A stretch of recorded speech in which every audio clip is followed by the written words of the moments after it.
बिस्मिल्लाहिर्रहमानिर्रहीम सुब्हानल्लाहि व बिहम्दिही सुब्हानल्लाहिल अज़ीम अल्हम्दुलिल्लाहि रब्बिल आलमीन अल्लाहुम्मा सल्लि अला मुहम्मदिन व आलिहि व इत्रतिही व अदद कुल्लि मालूमिन लक अल्लाहुम्मा सल्लि अला मुहम्मदिन नबिय्यिल उम्मी व अला आलिहि व सल्लम तस्लीमा। बिस्मिल्लाहिर्रहमानिर्रहीम। अच्छा बेटा, आज का हमारा जो टॉपिक है वो है मॉर्ले मंटो रिफॉर्म्स का। ठीक है, कौन सा टॉपिक है? Morley Manto reforms.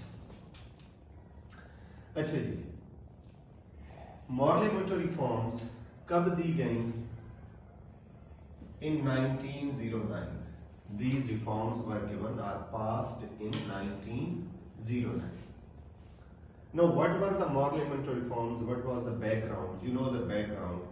कि जी Indians, whether they are the Muslims or whether they are the Hindus, each and every one, each and every, you can say that, faction, they are demanding for increased share of government.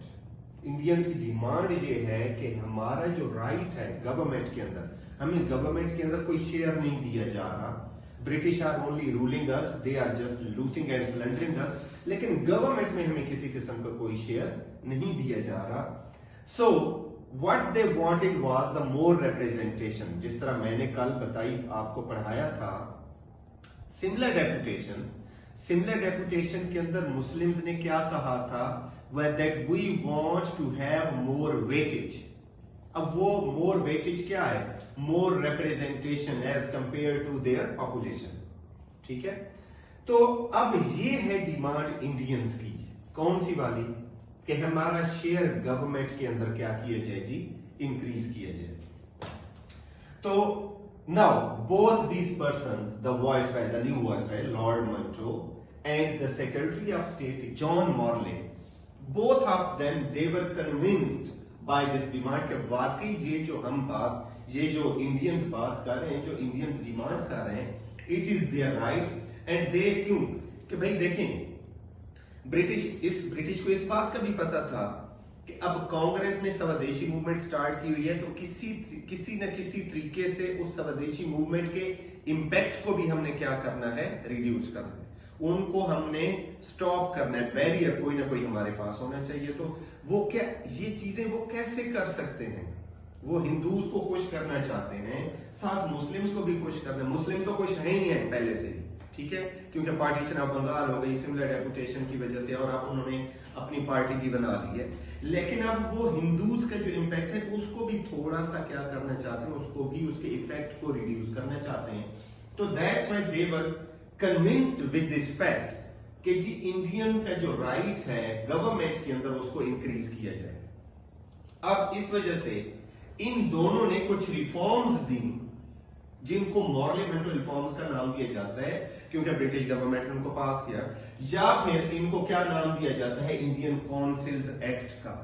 ये question Morley Manto reforms के नाम से भी आ सकता है, इस name से भी, और इस नेम से भी पूछा जा सकता है कि इंडियन काउंसिल एक्ट क्या था, या व्हाई इट वाज गिवन, या व्हाई इट वाज डिसलाइक्ड। जो भी बहरहाल क्वेश्चन बन सकता है पास पेपर्स के अंदर, उसको हम देखेंगे।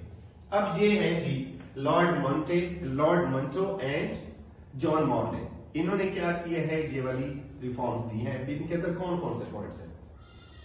पहला पॉइंट ये है कि इन्होंने कहा इंपीरियल काउंसिल को क्या करना चाहिए? It should be increased to 60 members. ठीक है, और अब ये इंक्रीज क्यों कर रहे हैं? किस वजह से वो 60 मेंबर्स तक लेकर जाना चाहते हैं? क्योंकि वो इंडियंस को ऐड करना चाह रहे हैं, ताकि इंडियंस हमसे खुश हो जाएं। हमारे अगेंस्ट जो प्रोटेस्ट किए जा रहे हैं, हमारे अगेंस्ट जो एक नेगेटिव एक इंपैक्ट चल रहा है, नेगेटिव वेव चल रही है, दैट शुड बी रिड्यूस्ड। तो that's why they increased the members now. अब इंक्रीज जो मेंबर्स करेंगे तो उसके अंदर obviously they would add the Indians, तो इसलिए उन्होंने इंडियंस को ऐड किया इसके अंदर, और ऐड करके उन्होंने 60 बना दिया। लेकिन एक प्रॉब्लम था यहां पर, that these Indian members who have been added to imperial council, all of these Indians are non official, they are having the non official status. इसका मतलब है कि उनके पास कोई राइट नहीं है। They will just come, they will just attend, they will sit over there, they can give their view point, लेकिन उसको पास किया जाना है या नहीं किया जाना है, ये ब्रिटिश की मर्जी है, क्योंकि उनका नॉन ऑफिशियल स्टेटस है। ठीक है, ऑफिशियल स्टेटस किसके पास था भाई? अगर ब्रिटिश उनको ऑफिशियल स्टेटस दे देते हैं तो इसका मतलब है कि ब्रिटिश अपनी पावर्स क्या कर रहे हैं? इंडियंस को दे रहे हैं। तो that's why the British only and only give them the non official status. It was just a kind of lollipop कि हम क्या करें जी, हिंदूज को क्या किया जाए, सॉरी इंडियंस को क्या किया जाए, कुछ किया जाए। तो ये है पहला पॉइंट, ये क्लियर हुआ। दूसरा point, is it clear? Second point is कि जो सेंट्रल एग्जीक्यूटिव काउंसिल थी, उस सेंट्रल एग्जीक्यूटिव काउंसिल को भी इंक्रीज किया गया और इसमें 60 मेंबर्स और ऐड किए गए।